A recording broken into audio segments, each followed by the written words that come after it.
What's up? It's Wills, back with more Miata mods.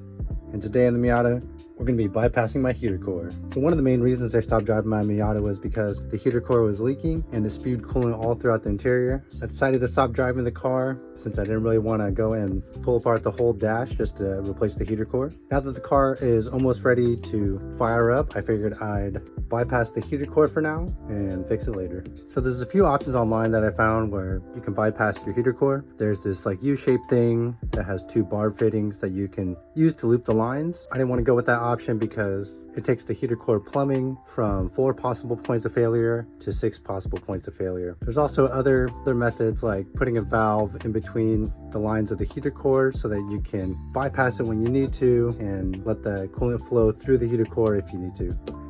Another thing you could do is you could run a generic water line from the rear water neck to the coolant recirculation pipe. If you want to do that, here's the inside diameter of the hose you'll need, 16.5 millimeters or 0.65 inches. What I decided to go with was this preformed hose from Daco, and here's the part number.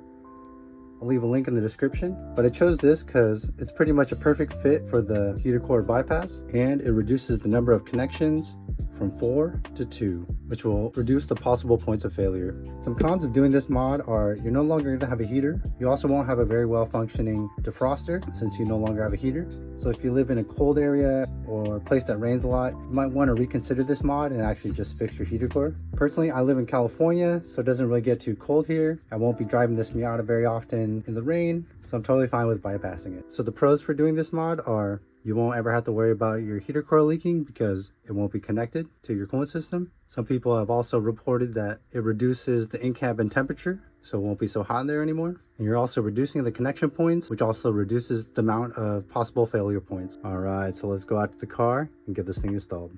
So here's my heater core lines. As you can see, the outlet from the rear housing feeds the inlet of the heater core. This side is the heater core outlet, which feeds down and back into this pipe. And that pipe feeds over here to the water pump inlet. So essentially what we're gonna do is we're gonna remove these two hoses. We're gonna connect the rear coolant outlet to this recirculation pipe.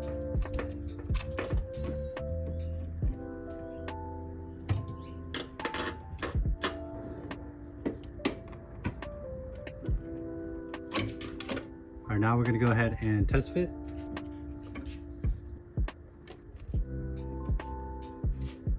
So here it is in without any trimming. I think for this side of the hose, I'm probably gonna snip about like a 1/2 inch off and get this to sit a little bit closer in. So I'm gonna go ahead and snip off about a 1/2 inch and then we'll test fit again.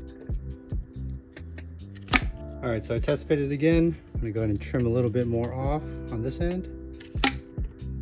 All right, here's the final fitment. It's a good amount of clearance. The hose fits just about perfect. Pretty happy with that. So we just get the clamps on and we'll be done.